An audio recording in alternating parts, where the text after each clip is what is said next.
ఈ గవర్నమెంట్లో ఉన్న వాళ్ళందరికీ కూడా అడుగుతా ఉన్నా అధ్యక్ష, ఆటో డ్రైవర్ల ఓట్లు మాత్రం కావాలి, కానీ వాళ్ళ పాటలు మాత్రం అవసరం లేదా ఈ ప్రభుత్వానికి అని చెప్పి నేను అడుగుతా ఉన్నాను. ఇలా వాళ్ళు చాలా ఇబ్బంది పడుతూ ఉన్నారు అధ్యక్ష. దయచేసి ఇలా ఆటో డ్రైవర్లకి మద్దతుగానే ఇలా ఈ కాకి డ్రెస్ వేసుకొని ఉన్నా, మీరు మద్దతుగా లేకపోయినా ఇలా కేసీఆర్ గారి నాయకత్వంలో బీఆర్ఎస్ పార్టీ ప్రతి ఆటో డ్రైవర్ కుటుంబానికి అండగా ఉంటామని సభా సాక్షిగా చెప్తా ఉన్నాను అధ్యక్ష. అధ్యక్ష, దీంతో పాటు అధ్యక్ష ఎన్ని ఇబ్బందులు అవుతా ఉన్నాయంటే అధ్యక్ష, దాదాపు 59 మంది ఆటో డ్రైవర్లు ఆత్మహత్య చేసుకున్నారు అధ్యక్ష. ఈ ఆత్మహత్యలు చేసుకున్నారు. దీంట్లో కరీంనగర్ జిల్లాలో కనీసం 6 ట్రాన్స్పోర్ట్ మినిస్టర్ గారు ఉన్న జిల్లాలోనే 6 ఆత్మహత్యలు చేసుకున్నారు అధ్యక్ష. ఇది వాస్తవంగా కావాలంటే ఈ రిపోర్టు మీ ద్వారా పంపుతానని చెప్పి తెలియజేస్తా ఉన్నాను అధ్యక్ష.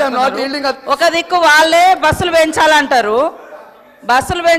పల్లెటూర్లలో వాస్తవానికి చాలా గ్రామాలలో ఇంటర్నల్గా ఆటోలు నడుస్తున్నాయి, కానీ దూరం గ్రామాలలో నుంచే బస్సులు నడుస్తాయి, హైదరాబాద్కు, వరంగల్కు, లేదా ఇట్లా దూర ప్రాంతాలకు. సరే, ఏదైనా సిటీలలో కొంచెం ఇబ్బంది ఉండొచ్చు, అది కూడా మా మేనిఫెస్టోలో పెట్టిన ప్రకారంగా మేము టైం తీసుకొని చేస్తాం. కానీ ఆటోల కోసమే నేను పుట్టిన ఆటోలే అంటారు. మళ్ళీ మీరే బస్సులు పెంచండి అని మీరే అంటారు. బస్సులు పెంచిన తర్వాత మరి ఆయనతో ఒక్క ఆటో కూడా నడిచే పరిస్థితి ఉండదు కదా. మరి మీరు అసలు మీ వైఖరి ఏందో స్పష్టం చేయండి. మొత్తం ఆటోలను క్లోజ్ చేయాలనుకుంటే బాగా గల్లీకి ఒక బస్సు పెంచండి అని అట్లనన్నా మాట్లాడండి. మినీ బస్సులు పెంచండి అని కూడా ఇందాక అన్నారు. మరి మినీ బస్సులు కూడా పెంచాలా, అది కూడా చెప్పండి. కాబట్టి ఆటో వాళ్ళని రెచ్చగొట్టడము, ఇతరులను రెచ్చగొట్టడం కాకుండా మరి మహిళలకు ఏది ఇవ్వద్దా? మహిళలకు ఫ్రీ బస్ ఇవ్వడం మూలంగా మీకు నష్టం ఏమొచ్చింది? ఇవాళ మీరు ఇస్తాం ఇచ్చిన ప్రతి మాట నిలబెట్టుకుంటాం. అది కాంగ్రెస్ వైఖరి. కాంగ్రెస్ ఖచ్చితంగా మడమ తిప్పకుండా, మాట తప్పకుండా ఇచ్చిన మాట నిలబెట్టుకుంటాం. కానీ ఒకరోజు బస్సులు పెట్టండి అంటారు, ఒకరోజు సపోర్ట్ అంటారు, ఒకరోజు ఆటో వాళ్ళని రెచ్చగొడతామంటారు. ఆటో వాళ్ళకు మీ హయాంలో మరి ఫ్రీ ఇన్సూరెన్స్, అదేవిధంగా రోడ్డు మీద ఫ్రీగా తిరగడానికి కావాల్సినటువంటి ఫెసిలిటీసు అవన్నీ ఎందుకు మీరు సహకరించలేదని నేను అడుగుతా ఉన్నా. కాబట్టి రెచ్చగొట్టే మాటలు కాకుండా వాళ్ళ సమస్యలు ఏమన్నా ఉంటే మాట్లాడితే బాగుంటుంది. అదేవిధంగా బస్సుల పట్ల మీ వైఖరి కూడా స్పష్టం చేయండి. ఫ్రీ బస్ పెట్టాలా వద్దా? పెట్టడం మూలంగా ఎందుకు కడుపు మండుతుంది? ఇవాళ మరి గవర్నమెంట్ హాస్పిటల్స్లలో కూడా ఫెసిలిటీస్ పెంచుతున్నాం, దాంతో ప్రైవేట్ హాస్పిటల్స్ నడవకుండా అయిపోయే పరిస్థితి వస్తుంది. అప్పుడు కూడా బాధపడతారా ప్రైవేట్ హాస్పిటళ్ళ కోసం? అదేవిధంగా మీ లెక్క ఇవాళ కొంతమందికే రైతు బంధు ఇచ్చి పేదోళ్లకు కడుపు కొట్టినట్టు కాదు, పేదోళ్ళను కూడా ఆదుకునే ప్రభుత్వము, అన్ని వర్గాలను ఆదుకునే ప్రభుత్వం కాంగ్రెస్ ప్రభుత్వం. కాబట్టి పదే ద్వంద్వ వైఖరి మాట్లాడకండి, ఒకటే వైఖరి చెప్పండి. మీ వైఖరి బస్సుల విషయంలో ఏంటిదో గది ఒక్కటి చెప్పండి.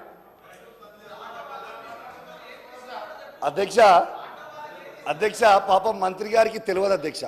దాదాపు ట్రాన్స్పోర్ట్లో ఉన్న ప్రతి డ్రైవర్కి కేసీఆర్ గారి నాయకత్వంలో 10 లక్షల మందికి 5 లక్షల ఇన్సూరెన్స్ చేసినాం అధ్యక్ష. పాపం మంత్రి గారికి నాలెడ్జ్ లేకపోవచ్చు. రెండోది అధ్యక్ష ఒక్క నిమిషం అధ్యక్ష, ఆటో డ్రైవర్లతో సహా చేసినాము.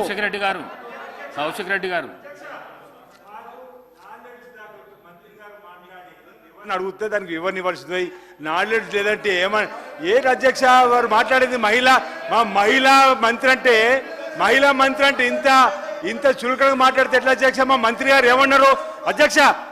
ఇక్కడ వారు మాట వెనక్కి తీసుకొని మా మంత్రి గారు క్షమాపణ చెప్పాలి. నేను ఒకటి మహిళా తల్లందరూ కూడా క్షమాపణ చెప్పాలి. ఆయనలాగా నాకు దురహంకారమైనటువంటి నాలెడ్జ్ లేదు సార్. నాకు నాలెడ్జే ఉంది, సబ్జెక్ట్ వారుగానే ఉన్నది. కానీ ఆయన లెక్క దురహంకారమైనటువంటి నాలెడ్జి, లేకుంటే ఓట్ల కోసం చస్తా అని బ్లాక్మెయిల్ చేసే నాలెడ్జి నాకు లేదు సార్. కాబట్టి ఆటో డ్రైవర్లు అనేక మంది గత ప్రభుత్వంలో ఇబ్బంది పడ్డమాట వాస్తవం. ఇవాళ మా పథకానికి ఆటో డ్రైవర్లకు అడ్డం పెట్టడం ఇది కరెక్ట్ కాదు. ఇది మహిళల కోసం పెట్టినటువంటి పథకం. కాబట్టి నీ దురహంకారం మాటలు మానుకో కౌశిక్ రెడ్డి.